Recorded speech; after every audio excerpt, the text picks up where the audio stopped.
Hi, I'm Dr. Mark B. Hubble, and this is your Monday morning mini message.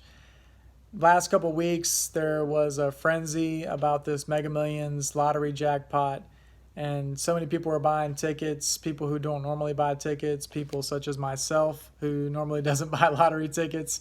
I even bought one. I got caught up in the hype. I'm not going to lie to you. When it got over $1 billion, it was just like, well, the only way to win is to play, so I'm going to go ahead and play.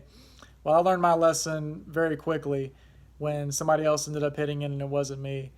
But during that time, I was thinking about what I would have done with that money had I been the lucky person to win it. And I was thinking about doing good things for other people, setting up recovery houses, planting churches, helping people who are doing missionary work. All these things came to mind. But then there was another part of my mind that said, you know what, I'd kind of like to have this kind of car or live in this type of place or have this much land.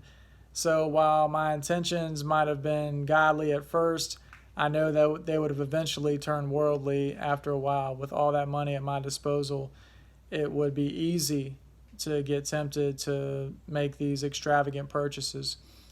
I think that's what happens sometimes, though, when we get caught up in material wealth, is that we want to have more. And in the recovery circles that I'm in, we used to joke around and say, well, how much do you want? And we would always say, just a little bit more.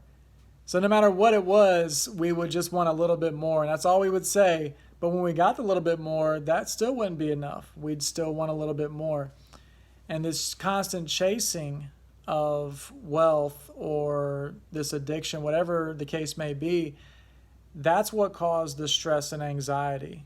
It wasn't actually acquiring something, it was wanting just a little bit more that was causing all of this. So at what point are we going to be satisfied? And in my life, I always say, I have everything that I need, so I'm satisfied.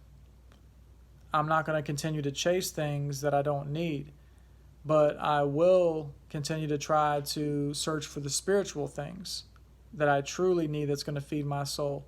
Things such as peace, things such as tranquility, relationships, friendships, experiences.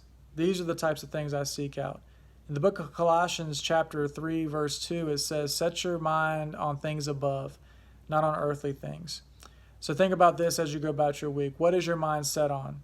Is it set on something material or is it set on something spiritual? Because I believe that if we set our minds on the spiritual things, the material things will come in due time, but we'll have our focus in the right place. I always keep my focus first and foremost on God and my relationship with Jesus, and everything else is just little details and how I can serve. Thank you for sharing this time with me. Take care and God bless.